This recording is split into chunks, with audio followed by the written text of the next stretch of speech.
შემდეგი სადგური ავლაბარი. ავლაბარი თბილისის ერთ-ერთი უძველესი უბანია. იგი მდინარე მტკვრის მარცხენა მხარეს, რიყის, ჩუღურეთს, ელიასა და ნავთლუღს შორის მდებარეობს. აქვეა მშვიდობის ხიდი და რიყის პარკიც.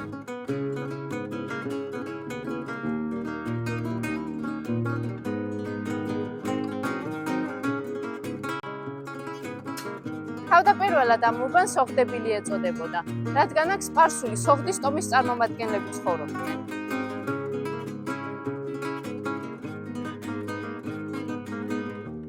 მე-11-მე-13 საუკუნეებში ისნაწოდებული უბანი მე-14 საუკუნიდან ატარებს ავლაბრის სახელს.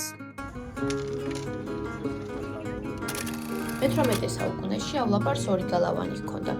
ერთი უშუალოდ ავლაბრის გალავანი, მეორე კი ქალაქის, რომელიც ისან ავლაბრის მარჯვნივ მდებარე კალა-თბილისის ციხე-გალავნის გაგრძელებას წარმოადგენდა. მკვლევარ თეიმურაზ ფერიძის განმარტებით სახელწოდება ავლაბარი მისი ზედმეტსახელიდან მომდინარეობს. პავლე მიდამო, ბარეკი გალავნით ითარგმნება, ხოლო ერთად გალავანს მიღმა მდებარე ადგილს ნიშნავს. აღნიშნული გალავნის ისტორია ამით არ მთავრდება. მის ერთ-ერთ ბურჯზე დაშენებულია სასახლე საჩინო, რომელიც ერეკლე მეორის მეუღლის დარეჯან დედოფლის რეზიდენციას წარმოადგენდა.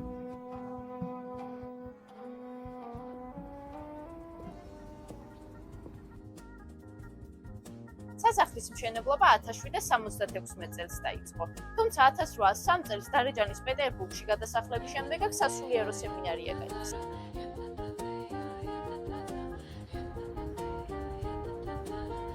1824 წელს აქ მონასტერია იყო, ხოლო 1862 წელს სკოლა დაარსდა სამღვდელოების ბავშვებისთვის.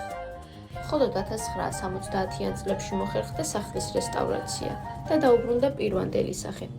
ახლა აქ ფერისცვალების დედათა მონასტერი ფუნქციონირებს.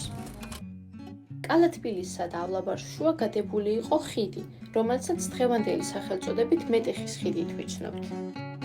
აქვეა მეტეხის ტაძარიც, რომელიც ავლაბრის გალავნის ქვედა მხარეს მდებარეობს. ტაძარს დღევანდელი სახე მე-13 საუკუნიდან მოჰყვება, რომელიც დემეტრე მეორის მიერ გახლავთ აგებული. ავლაბარი უძველესი დროიდან გამოირჩევა ასევე ვაჭრობის თვალსაზრისითაც.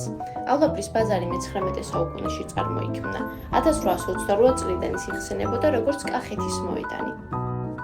თბილისის 1876 წლის გეგმაზე კი დატანილია ავლაბრის მოედნის სახელწოდებით. დღევანდელ ბაზარს აღარ აქვს შენარჩუნებული პირვანდელის სახე, თუმცა თუ ავლაბრის ქუჩებში გაივლეთ, აუცილებლად შეამჩნევთ ძველი სტილის ბაზარს ქუჩის სხვადასხვა მხარეს, რომელიც ავლაბარს კიდევ ერთხელ ხდის გამორჩეულს თბილისის სხვა უბნებისგან.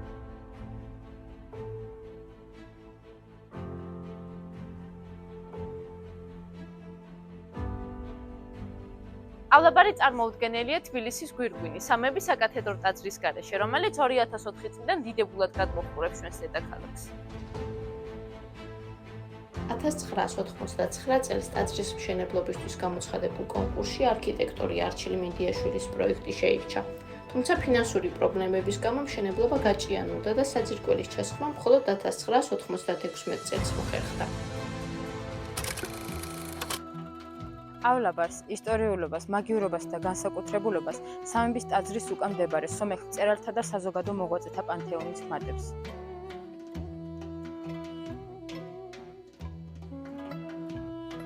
პანთეონში სომეხი ხალხისთვის სახელოვანი მწერლები, ხელოვნები და მსახიობები განისვენებენ.